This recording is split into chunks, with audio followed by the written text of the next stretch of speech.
దురదృష్టకర సంఘటనలు మనకి రీసెంట్ గా ఎసెన్షియా ఫార్మా కంపెనీలో ఒకటి, నిన్న మళ్ళా పరవాడ ఫార్మాస్యూటికల్స్ లో సినర్జీన్ అండ్ కంపెనీలోని 2 ఇన్సిడెంట్లు జరగడం జరిగింది. విషయం ఏంటంటే ఎసెన్షియా ఫార్మా కంపెనీలోని ఇన్సిడెంట్ మనకి 2 o'clock ఆ టైంకి జరిగిన వెంటనే with in 45 minutes to 1 hour లోనే ప్రభుత్వ యంత్రాంగం అయిన మన కలెక్టర్ గారు, ఎస్పీ గారు, జేసీ గారు, అదేవిధంగా మిగతా డిపార్ట్మెంట్ వాళ్ళందరూ, fire department, NDRF, SDRF with in 1.5 hour లో మొత్తం అంతా కూడా యాజమాన్యం అంతా కూడా అక్కడ చేరుకున్నారు.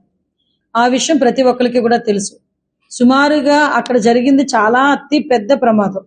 ఆ ప్రమాదం నుంచి బయట కాపాడడానికి ఫైర్ డిపార్ట్మెంట్ వాళ్ళు కూడా ఇమీడియట్ గా రెస్పాండ్ అయ్యి దగ్గర 15 మందిని రెస్క్యూ ఆపరేషన్ లో రక్షించడం కూడా జరిగింది. అది గనక ఇన్ టైంలో జరగకుండా ఉండుంటే ఇంకా మనకి మృతుల సంఖ్య పెరిగేది. సీరియస్ గా ఇంజ్యూర్ అయిన వాళ్ళు ఒక 20 మంది, కొంచెం పాక్షికంగా ఇంజ్యూర్ అయిన వాళ్ళు ఒక 18 మంది కూడా ఉండటం ఈ రోజు ఇప్పటికీ కూడా హాస్పిటల్స్ లో ఉండటం అనేది మనందరం కూడా చూస్తున్నాం.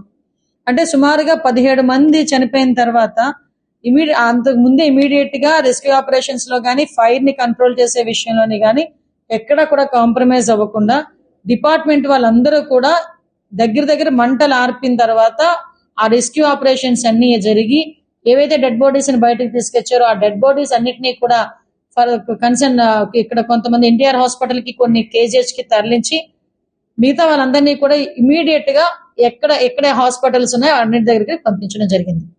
అయితే నన్ను కూడా గౌరవ ముఖ్యమంత్రి గారు అదే రోజు మాకు హోమ్ డిపార్ట్మెంట్ తాలూకా రివ్యూ జరగటం, రివ్యూ అయిన తర్వాత సీఎం గారు నన్ను ఆదేశించడం, ఇమీడియట్ గా నువ్వు బయలుదేరి వెళ్ళామంటే బై రోడ్ నేను నైట్ 12:30కి ఇక్కడ చేరుకున్నాను.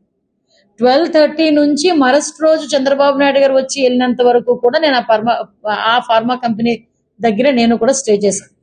అంటే సుమారుగా అక్కడ ఎటువంటి ఇబ్బంది కలగకూడదు, ఫర్దర్ గా ఎటువంటి సంఘటనలు జరగకూడదు.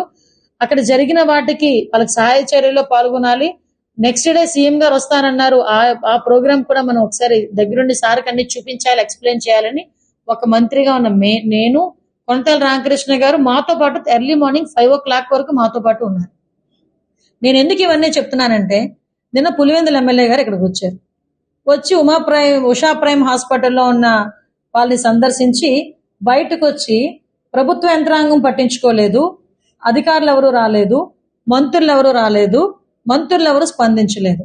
అంటే ఈయన సాక్షి టీవీ కాకుండా మిగతా ఛానల్స్ కూడా చూస్తే అసలు ఎవరు వచ్చారు అక్కడికి, ఎవరు స్పందించారు, ఎందుకు ఇమీడియట్ గా ఏ సహాయ చర్యలు తీసుకున్నారన్న సంగతి తెలిసిద్ది.